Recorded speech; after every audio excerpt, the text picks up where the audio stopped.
Hello, everybody. Happy Valentine's Day. It's Dave Neal, stand-up comic, host of the Rush Hour podcast.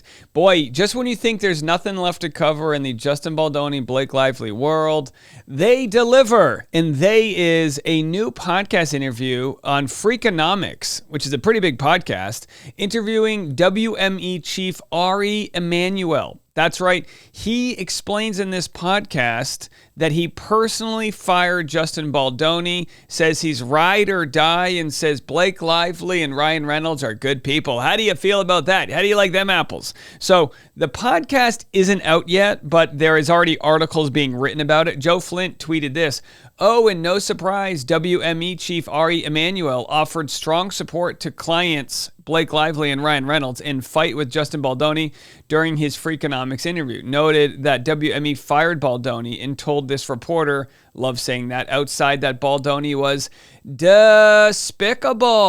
Now listen, yeah, if the allegations against Justin Baldoni are true, he would be despicable if he was using his position as a director and producer to creep somebody out and cross boundaries and whatnot, and if he was part of some crazy smear campaign to punish her for seeking the truth, whatever. If all that's true, sure. But there's a lot of answers we don't have yet. And for the WME chief to kind of hitch himself to the Blake Lively, Ryan Reynolds wagon, what it does is it shows us where the money's being made. And the money's being made with the Ryan Reynolds world, even if he's getting bad press right now. So here's the article. Let's just dig through it. Let's dig through the article.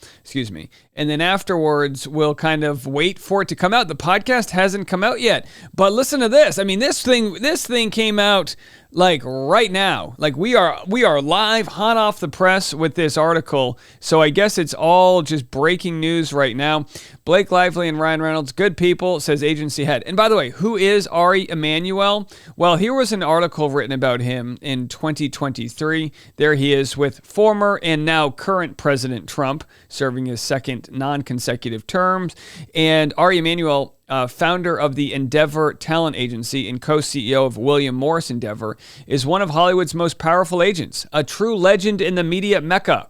Many consider him to be the model for the tyrannical and capricious character of Ari Gold, played by Jeremy Piven in the HBO series Entourage. So I don't know if you ever watched Entourage, but Jeremy Piven played the hell. I mean, it was probably one of the best characters you could ever play, Ari Gold. Just a maniacal agent, always throwing the phone down.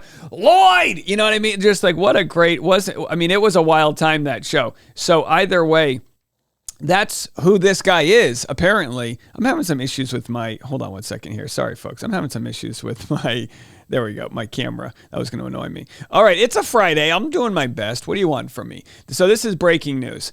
They've never had any bad mojo out there or treated people badly, Ari Emanuel said of Blake Lively and Ryan Reynolds. Oh, boy.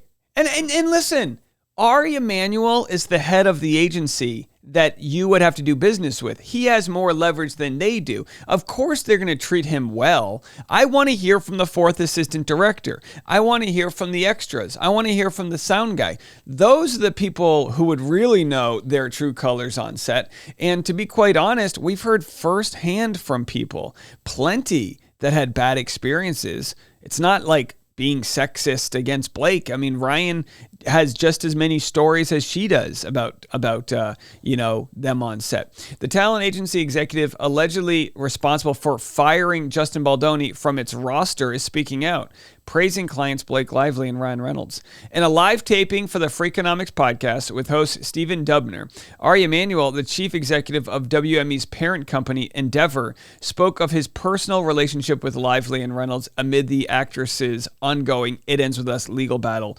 So there's a chance that this guy hasn't been in the subreddits, reading the things, listening to power journalist Dave Neal's content or whatever, not a member of Popcorn playing it, doesn't know Shersty's, whatever. So there's a chance that he has no idea the groundswell, the momentum of people that think that think Blake Lively sort of ripped this project away from Justin Baldoni. And again, I've received sources, and we'll get to this in a second. I've received sources that are telling me, Dave, you're on the wrong side of this story.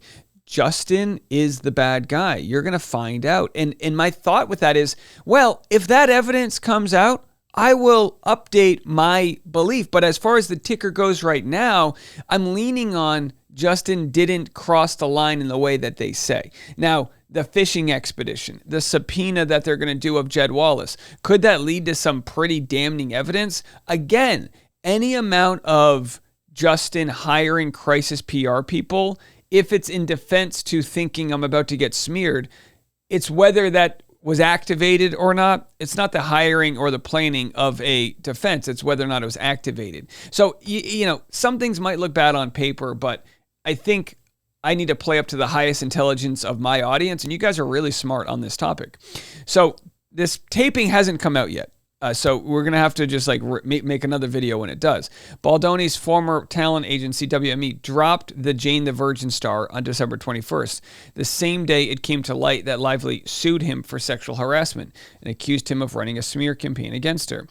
And by the way, you would hope that if someone accused you of something, you wouldn't get fired that day. You would hope that you would wait for the investigation to play out. In a lot of companies, that means running in an internal HR investigation, because you would think Justin, like he will have grounds for a retaliatory lawsuit against WME if it comes out that he's not, you know, that not only did he not do anything wrong, but that he lost a lot of his, you know, not just reputation, but work because of this. And one article said he's lost up to at least 3 projects. And Emmanuel shared that he has known Lively and Reynolds for over a decade and called them really incredible people. They've never had any bad mojo out there or treated people badly, Emmanuel said. He added, if all that Lively's lawsuit alleges, including Baldoni sexually harassing her on set and fueling a retaliatory public smear campaign to destroy her reputation, is true, then those involved are really bad people. I agree. If that's all true, Justin's a bad guy if that's all true. That's the crux of the argument, is why fire him if you don't know?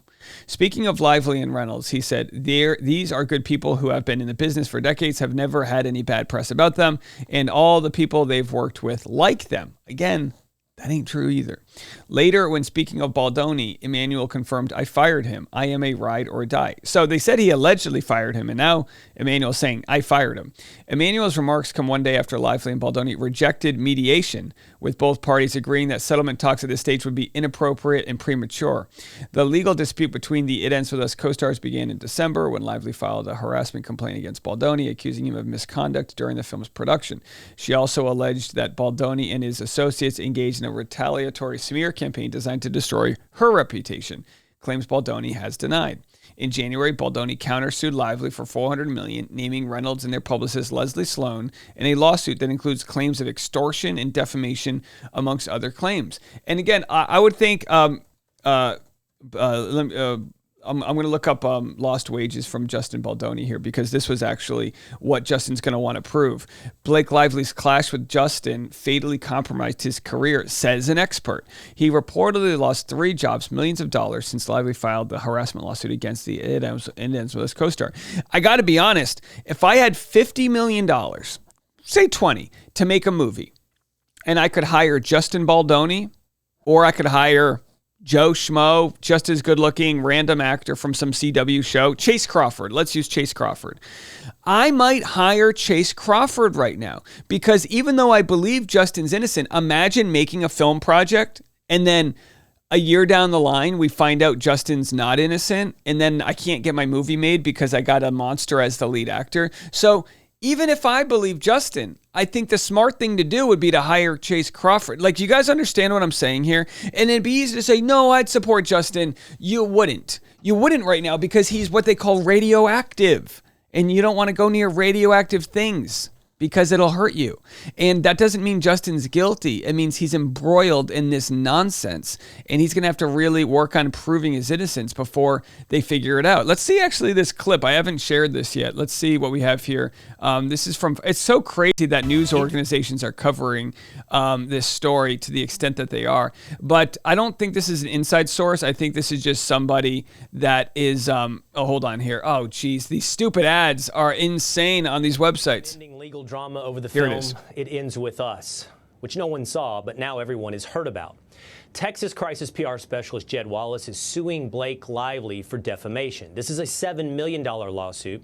Wallace says he had nothing to do with hurting Lively's reputation. Lively has accused him of weaponizing a digital army against her. So there's lawsuits, cross lawsuits, defamation going this way, defamation going that way. So joining me now to unpack this twist in the case is criminal defense attorney Brian Claypool. Hey, Brian, so let me see if I understand correctly. Blake Lively named this PR firm as, in her lawsuit against Justin Baldoni, as someone who smeared her. By the way, are lawyers the least stylish people you've ever met? I think they might be the least stylish people. Everywhere to try to save Baldoni's reputation by sullying hers. And now she named them, so they sued her for defamation. Do I have it? Yeah, you got it, Will. Among a couple other lawsuits too. By the way, congrats on your new show. So, thank you. Look, this case involving two high-profile celebrities usually ends up in what I call a hybrid lawsuit. What do I mean by that? It's a cross between a bloodbath, right? We're already seeing that. Baldoni's already hired or put together a website to release information against Blake Lively, and it's also a combination of a strategic chess match. What do I mean by that? I think if I'm representing Blake Lively, I'm filing in Texas right away what's called an anti-SLAPP motion. Basically that's a motion to throw out the case. What does SLAPP mean? That means a significant limitation against public participation. I faced a couple of those in California and lost. Really what that motion would do is tell the court, look, this street relations company is simply filing a case to quell me, to silence me, to stop me from talking about sexual harassment. And I think she'd have a reasonable shot at winning that case. And in fact, Will, I think her lawyers ought to be filing one also in New York, in the federal case in New York, against Baldoni. Well, and Jed Wallace would say, well, it's not SLAPP. She defamed me by sharing my information in the civil dispute, but didn't even include it in the next one. I'm tight on time.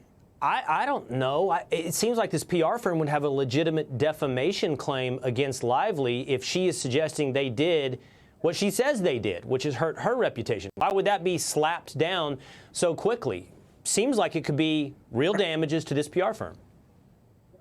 Well, how are there real damages to the PR firm if what she is alleging is correct? We already have text messages and evidence from Baldoni's PR team saying that they are going to crush her, that they're capable of crushing anybody in the country. And by the way, Baldoni, his company hired Street Relations. So what the SLAPP motion does, look, I'm not saying she'll win on it, but strategically, it's in her benefit to file it. Why? It forces Street Relations to come up with the evidence. It shifts the burden to Street to come up with evidence to support the lawsuit. And by the way, they're already going to have to show evidence to win a defamation case. They allege that they weren't subcontractors of Justin Baldoni. So we're going to have to see. I mean, there's a lot of allegations being thrown out about who's involved and who's not, and it's going to have to work itself out in court. But I don't see I don't see them slapping this down at all, because I don't think it's retaliatory. If Blake Lively's side can't prove the harassment existed, then Jed Wallace lost a whole bunch of business for nothing. So she gets a free look at all the evidence in the case. I mean, it's a mess. There's lawsuits going every which way. Yeah. It's hard to keep up with it. Bottom line, it's all about defamation from one side to other. Blake Lively to Justin Baldoni, the PR firms, everybody. Who's lying about whose reputation? We'll try to keep up.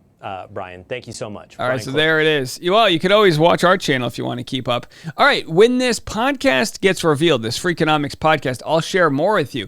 But that's all we have right now is an agent, a top agent, standing by Blake and Ryan. No surprises, but it is telling that he would publicly stand by them. But it also would be very telling if he didn't publicly stand by them. And by that I mean, Ryan Reynolds might be saying, hey, we're going to fire you and we'll go over to CAA or UTA if you don't stick up for us publicly. You have no idea what's going on behind the scenes. So we'll have to see by the tone of what he says in that Freakonomics interview. It'll be fascinating. Stick around. We'll cover that when it drops. In the meantime, I've got a great interview I did with Dr. Amin. She is a trauma therapist who specializes in recovering from trauma, which is probably what all therapists do, right? And we talked extensively about the Blake Lively, Justin Baldoni case. You're going to love that conversation. I released it this morning. If you didn't already check it out, I'll post it right here or right there so you can go listen to that one right now. We'll be back after this.